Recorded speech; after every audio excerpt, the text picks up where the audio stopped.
কানাইয়ের পক্ষ নিলেন। কিন্তু সুবল মনের আনন্দে নাচিতে নাচিতে বলাইয়ের পক্ষে হলেন। কেন?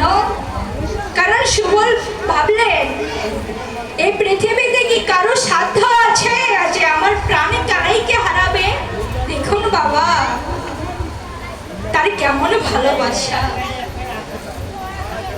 তাই আজ ওই কানাইয়ের বক্ষে যখন কণ্ঠে উঠবে তখন তার বক্ষে আঘাত লাগবে বলে আজ তিনি বলাইয়ের পক্ষ হলেন। কারণ আমি বলাই তো হেরে যাবে, তাহলে আমাকে আর কানাই ভাইয়ের কণ্ঠে উঠতে হবে না এবং কানাইয়ের পক্ষেও আঘাত লাগবে না।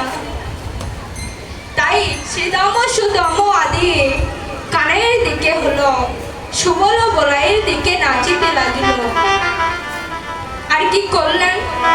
যারে যে খেলু সব বাটিয়া লইল, হারিলে চড়িব কন্দে এই পণ করিল। শ্রীদাম সুদাম আদি কানাইয়ের দিকে হলো, সুবল ও বলাইয়ের দিকে নাচিতে লাগিল। সবাই আজ মনের আনন্দে খেলা আরম্ভ করলেন। খেলা খেলিতে খেলিতে আজ কানাই হেরে গেলেন।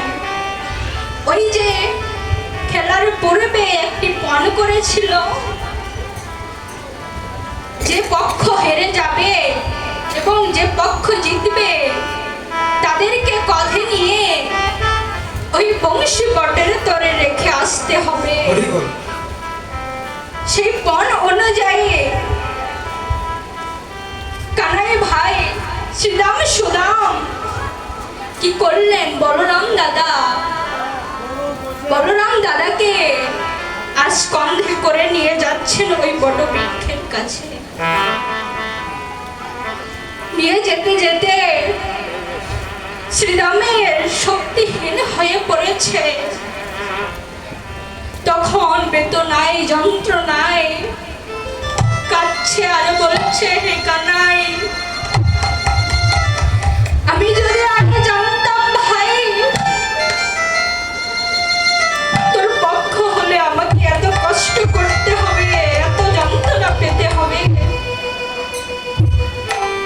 তাহলে ভাইরে আমি তোর পক্ষে হতাম না। ওরে ভাই, আমার এই যে বড় কষ্ট হচ্ছে ভাই, বল আমি এখন কি করব? আমার যে আর শক্তি কাজ করছে না। বল বল ভাই, আমার একটু কৃপা কর ভাই। ভক্ত বৎসল্য ভগবান আমার ভক্তের ডাকে আর অদূরে থাকতে পারলেন না। বুঝতে পারলেন আমার সুবল শ্রীদাম সুদাম আজ বড় কষ্ট হচ্ছে তাদের। তাই আর দেরি না করে প্রাণে কানাইয়া আমার শ্রীদামের নিকটে গেলেন। আর কি করলেন জানো ভক্তগণ? তখন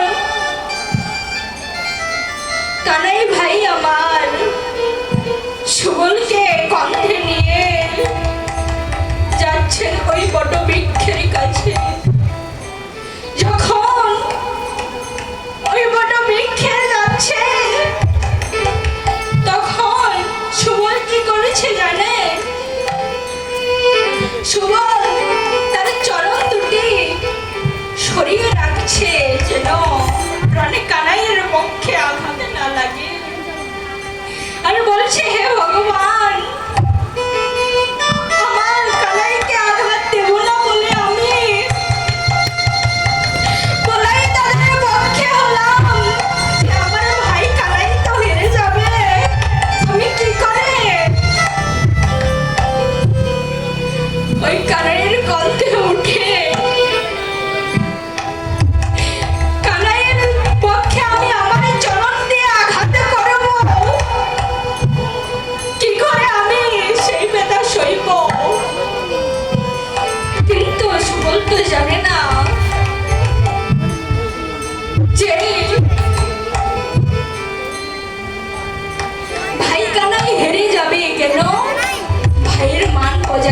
চাইতে। তাই আজ সুবল দুই চরণটি দু ভাগ করে রেখেছে জানো।